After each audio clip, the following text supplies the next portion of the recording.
Türkmen, Uygur, Tatar, Azer bir boydur. Kara, Kalpak, Kırgız, Kazak bunlar bir su.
Заявление для прессы президента Азербайджанской Республики и вице-президента Соединенных Штатов Америки. Уважаемый господин вице-президент, уважаемые гости, дамы и господа, сегодня с чувством большого удовольствия мы приветствуем вице-президента. У нас состоялись очень успешные двусторонние переговоры. Мы приветствуем позитивный настрой администрации Трампа-Венса по отношению к Азербайджану. Сегодняшнее подписание Хартии стратегического партнерства является результатом серьезной подготовительной работы, которая продолжалась в течение 6 месяцев. 6 месяцев назад, во время исторической встречи в Вашингтоне с президентом Трампом, запустила процесс подготовки этой хартии. Была создана рабочая группа.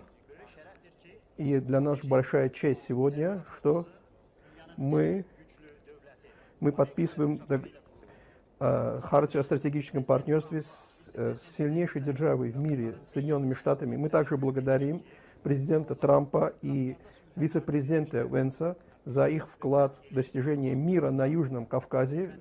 В августе прошлого года премьер-министр Армении и президент Азербайджана в присутствии президента Трампа парафировали соглашение в Белом доме в Вашингтоне. Мы также подписали заявление, которое подписал президент Трамп как наблюдатель. И мы в настоящее время живем в условиях мира. Мы привыкаем к условиям мира. И мы благодарны правительству США за огромный вклад в достижение этого мира. Мы не только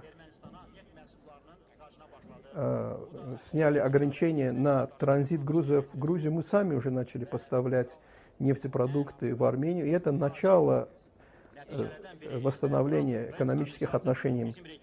Наиболее важным результатом и очень важным результатом деятельности администрации Трампа и Венса в Азербайджане — это маршрут Трампа, так называемый ТРИП.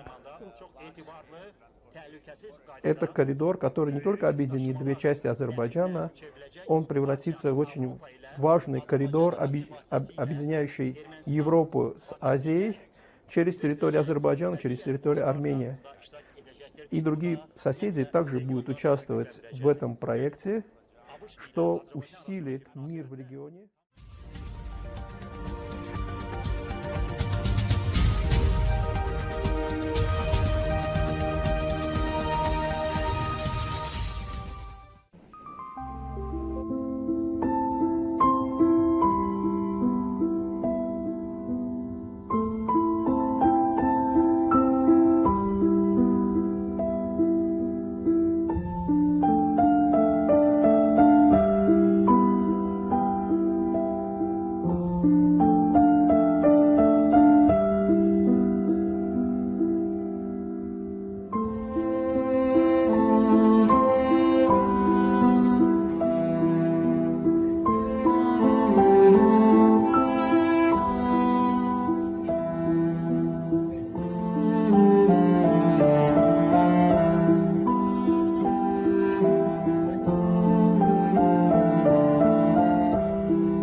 школе с чем мы ходим в школу?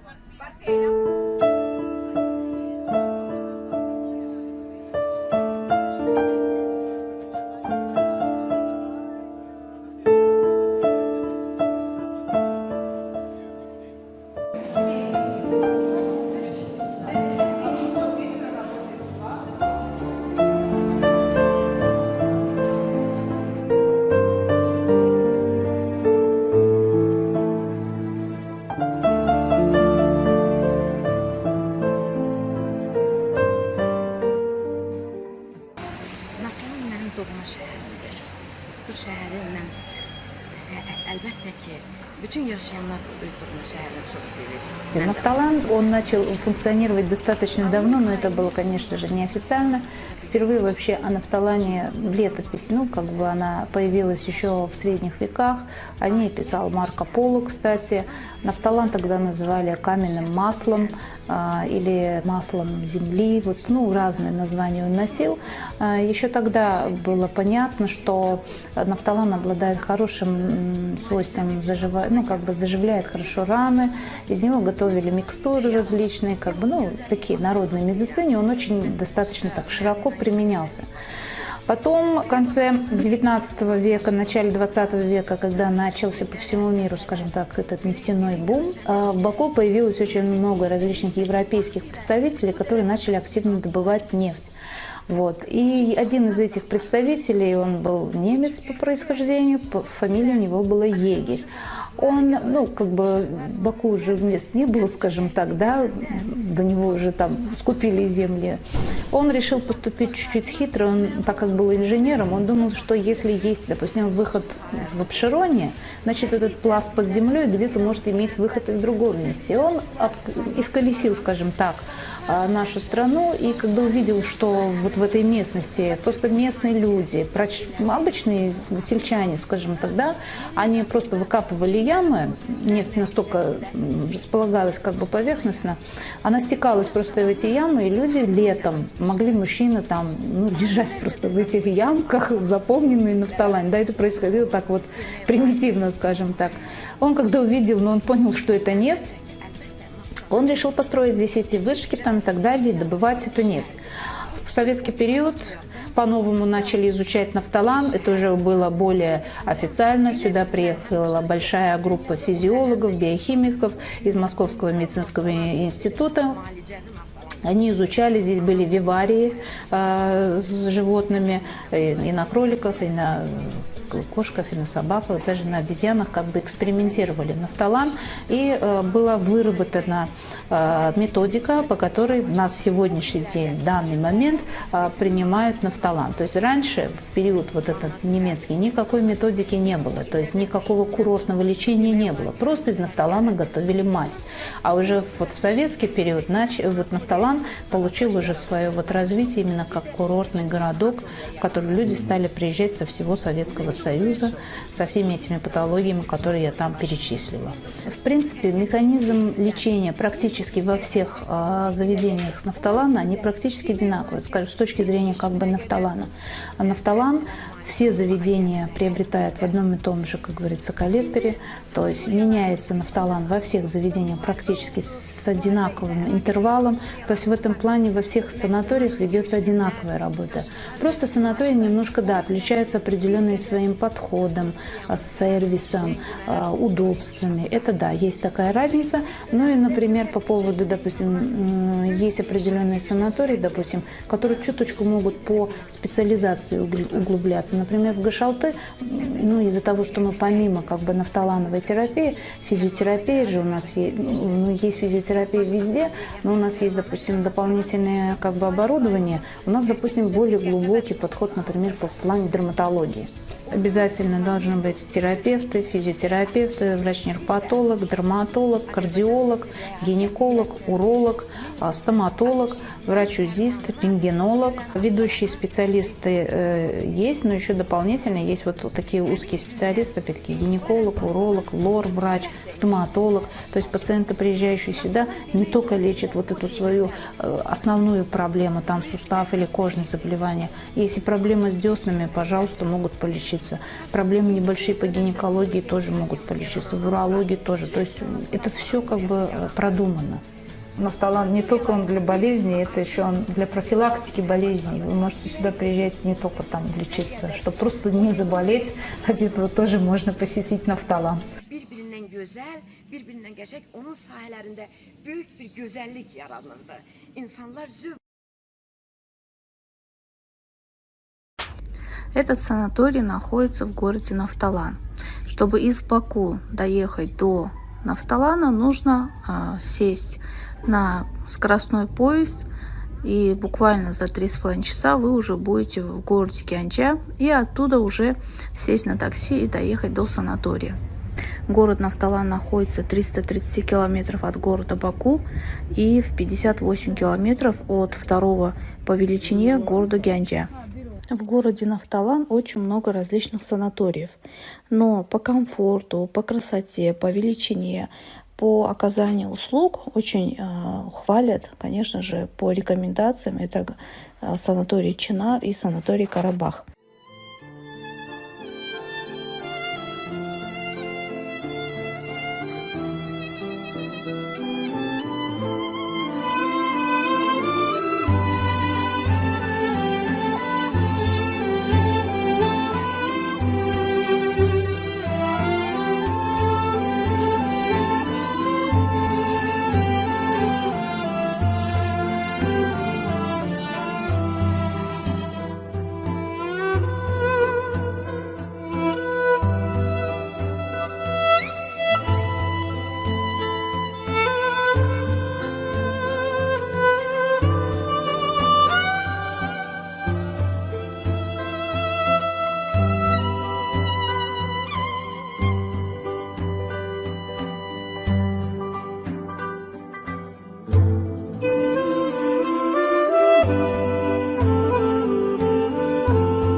В пакет санатория вы все знаете, что входят анализы, посещение врачей. Все это делается вот в этой поликлинике.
В этот раз мы вам расскажем о провинции Турции Кахраман-Мараш. На юго-востоке Турции находится город Кахраман-Мараш, центр одноименного Ила, области. Занимает равную территорию на подножье горы Восточный Тавр.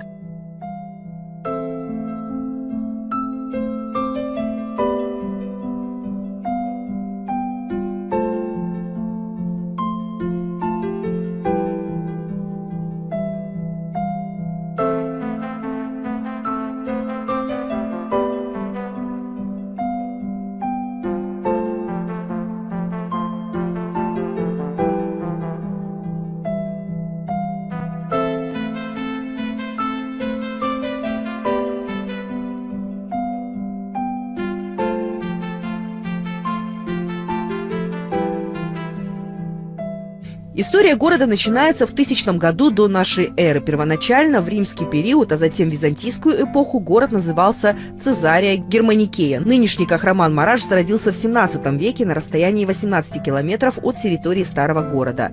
До 1973 года именовался Мараш. Затем к названию было решено добавить слово «Кахраман», что в переводе означает «герой». Высокий титул был получен за победу в битве с французским легионом во время войны за независимость Турции. Кроме достойного звания, город был награжден медалью за независимость. Главной исторической достопримечательностью древнего Мараша считается цитадель, возвышающаяся на холме в центре города. Среди старинных мечетей города есть здания, построенные в 15-16 веках.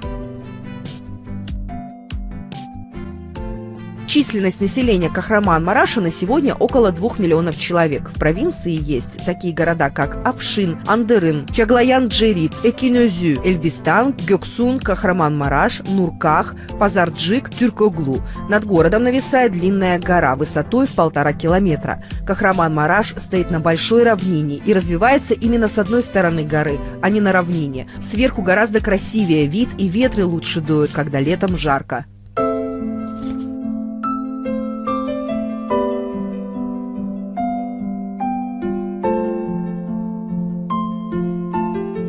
Город стремительно растет на глазах, строятся новые многоквартирные жилые дома, где новый Мараш, а где старый, хорошо видно с неба. В центре города есть холм с аккуратным парком среди остатков крепости. Имеется обзорная площадка и небольшой музей родного края.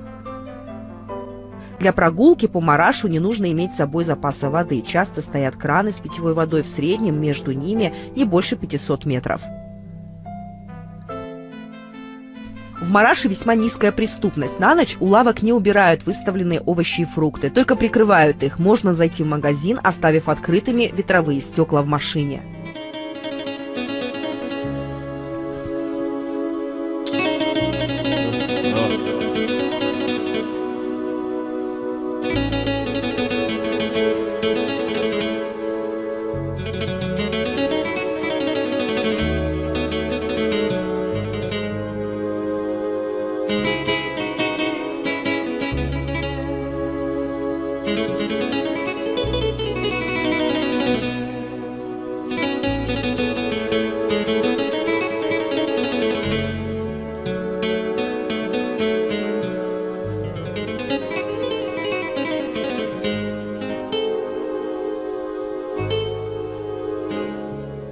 Hazin tovuz akşamı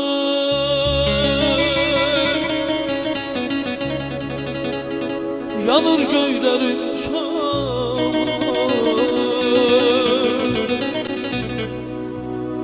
dayanıp seyredirem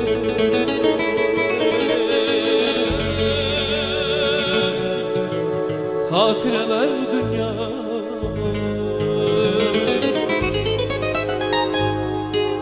Турция – страна древних традиций. Как и 100 лет назад, местные жители развивают и популяризируют народные промыслы. В Мараше жизнь кипит. На улицах, магазинах, рынках, мастерских многолюдно. В отдельных местах Мараша в лучших древних традициях здесь по-прежнему изготавливают интересные сувениры из кожи, камня, стекла и керамики. Например, Назир Бунджук, глаз Фатимы, всевидящее око, самый известный сувенир в Турции. Своему обладателю он приносит удачу и защищает от сглаза. Его принято размещать у входа в дом.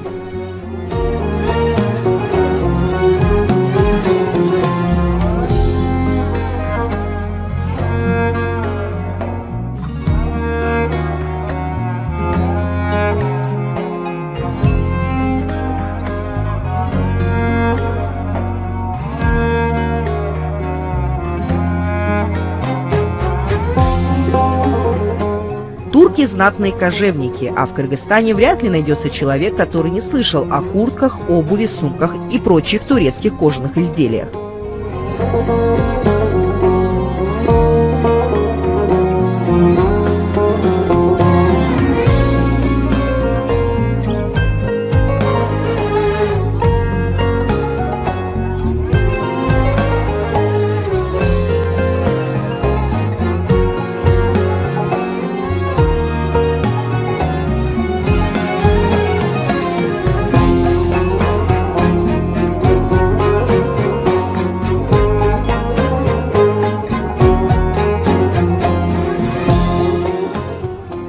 Медная посуда. Такая посуда была широко распространена во времена Османской империи.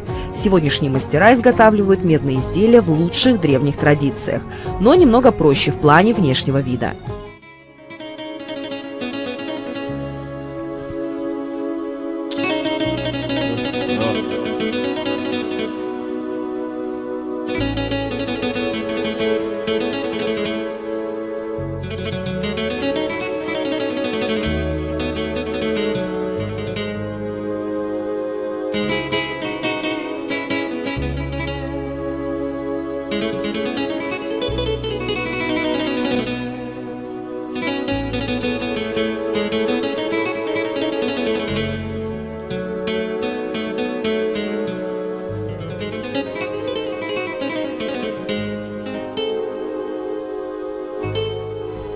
Во время Дарданельской операции Первая мировая война большинство военнослужащих турецкой армии использовало уставное холодное оружие, сабли и штык-ножи.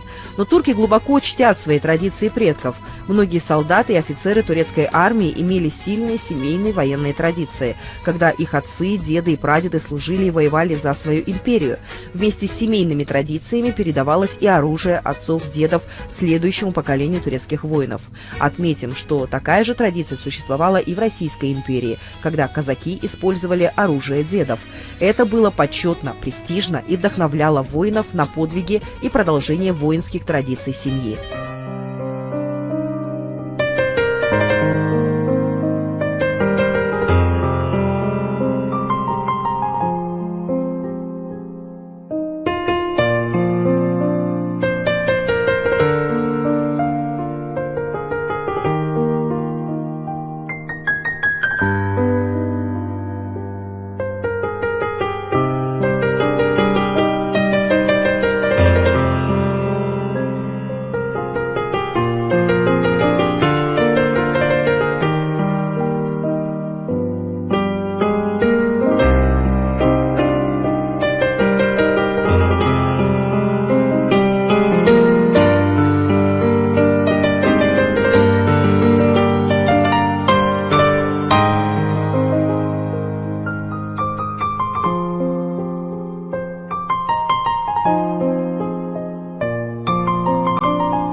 Кроме того, Кахраман-Мараш славится ювелирной промышленностью. Он занимает второе место после Стамбула по производству золотых изделий. Огромное количество разнообразных ювелирных украшений представлены в магазинах, бутиках и торговых лавках.